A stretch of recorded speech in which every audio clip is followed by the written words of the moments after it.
दोस्तों, इस समय देश में एक और जहां पर कोरोना वायरस के मामले तेज़ी से कम हो रहे हैं, तो वहीं दूसरी ओर सर्दी खांसी और बुखार के मामले तेज़ी से बढ़ रहे हैं। तो जो Indian council of medical research है ICMR, उसका कहना है कि ऐसा दरअसल जो है वो एक तरह के इन्फ्लुएंजा वायरस की वजह से हो रहा है। और जो ICMR के एक्सपर्ट्स हैं, उनका कहना है कि बीते 2 से 3 महीनों में इन्फ्लुएंजा वायरस का जो ए सब टाइप है H3N2, उसके कारण जो है वो ऐसा हो रहा है। उसके कारण बुखार और सर्दी खांसी के जो मामले हैं वो लगातार बढ़ रहे हैं। और जो एक्सपर्ट हैं उनका कहना है कि जो H3N2 है, इसके कारण अभी फ़िलहाल में अस्पताल में भर्ती होने वाले मरीजों की संख्या भी एकदम से बढ़ रही है। और इसमें सबसे बड़ी दिक्कत ये है, IMA ने जो बताया है, इंडियन मेडिकल एसोसिएशन, उसके हिसाब से बुखार जो है वो तो 2 से 3 दिन में ठीक हो जाता है, लेकिन सर्दी खांसी 3 हफ्तों तक रहती है।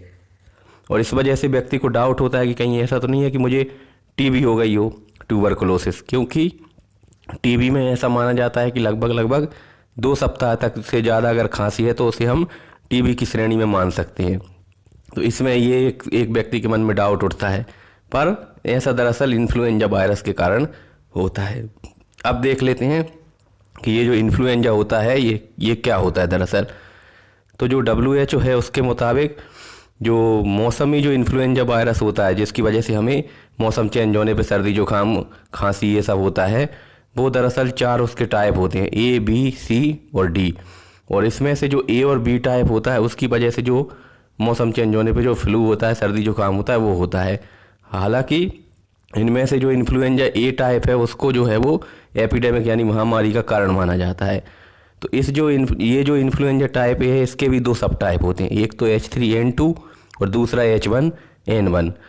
तो जो इन्फ्लुएंजा टाइप B होता है उसके कोई सब टाइप नहीं होते, और टाइप C जो है वो बहुत हल्का माना जाता है, उसे ज़्यादा खतरनाक नहीं होता, जबकि टाइप D जो है वो मवेशियों में, जानवरों में होता है। तो जो ICMR है उसके मुताबिक कुछ महीनों में कोविड के मामले कम हो गए हैं, लेकिन H3N2 इन्फ्लुएंजा के मामले तेज़ी से बढ़ रहे हैं। और जो डाटा बताता है उसके हिसाब से 15 दिसंबर के बाद से H3N2 के मामले काफ़ी ज़्यादा बढ़ गए हैं। तो जो ICMR ने बताया है कि सीवियर एक्यूट रेस्पिरेटरी इन्फेक्शन, यानी कि एकदम से व्यक्ति को जो है वो रेस्पिरेटरी यानी कंप्लेंट्स होती हैं, सांस लेने में तकलीफ होती है। तो ये जो आधे से ज़्यादा केसेस जो देखने को मिल रहे हैं वो कहीं ना कहीं H3N2 इन्फ्लुएंजा की वजह से हो रहे हैं। अब सबसे महत्वपूर्ण चीज़ ये है कि इसके सिम्टम्स क्या होते हैं इस बीमारी के, H3N2 इन्फ्लुएंजा के।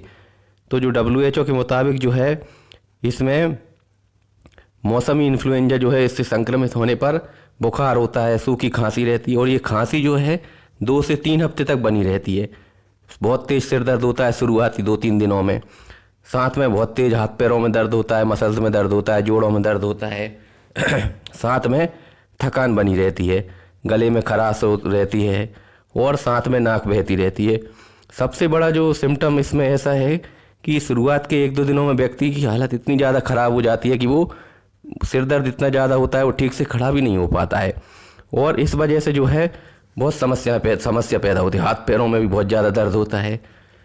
तो अब देख लेते हैं कि ये कैसे फैलता है। तो ये जो बीमारी है वो एक व्यक्ति से दूसरी व्यक्ति में आसानी से फैल जाती है। तो जो WHO के मुताबिक जो है वो भीड़ भाड़ वाली जगहों पर ये आसानी से फैल सकता है। तो अगर किसी व्यक्ति को H3N2 इन्फ्लुएंजा है और जब वो खांसता है या छींकता है तो उसके ड्रॉपलेट हवा में लगभग 1 मीटर तक फैल जाते हैं, और जब कोई दूसरा व्यक्ति उस हवा में सांस लेता है तो उसके शरीर में चले जाते हैं और उसे भी इन्फेक्टेड कर देते हैं। और इतना ही नहीं, साथ में अगर किसी संक्रमित व्यक्ति ने किसी सतह को छुआ है, सरफेस को, और कोई स्वस्थ व्यक्ति उस सरफेस को छूता है तो उसको भी जो है वो इन्फेक्शन हो सकता है। इसलिए हमें सावधानी रखना है, बार बार हाथ धोते रहना है, खांसते छींकते समय जो है मुंह को ढकना भी ज़रूरी है। तो आइए देख लेते हैं किन लोगों को ज़्यादा खतरा होता है। तो देखिए, इन्फ्लुएंजा सामान्यतः जो है वो इतना गंभीर नहीं माना जाता है।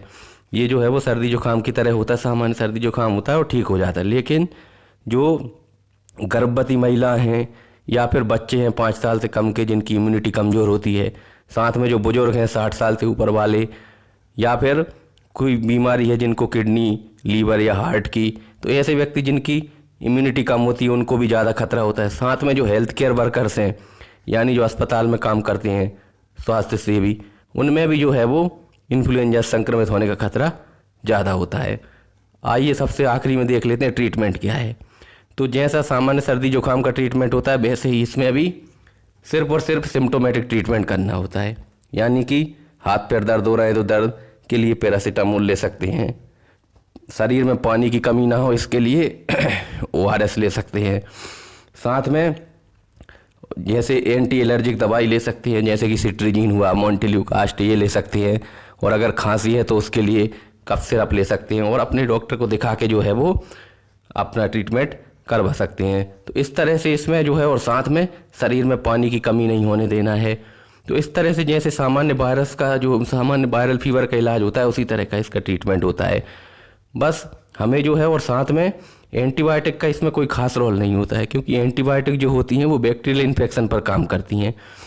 वायरल इन्फेक्शन में जो है उनका कोई रोल नहीं होता है, तो इसलिए एंटीबायोटिक की सामान्यतः ज़रूरत नहीं पड़ती है। हालांकि जो व्यक्ति जिनकी इम्यूनिटी कमज़ोर है उन्हें सेकेंडरी इन्फेक्शन ना हो इसलिए जो है वो एंटीबायोटिक दे सकते हैं। पर अगर कोई व्यक्ति स्वस्थ है तो उसको जो है वो ये अपने आप ही ठीक हो जाता है, केवल इसमें सिम्टोमेटिक ट्रीटमेंट करने की ज़रूरत होती है। तो उम्मीद है वीडियो आपको पसंद आएगा, तो इस वीडियो को लाइक कर दें और चैनल को सब्सक्राइब कर दें। Thank you so much.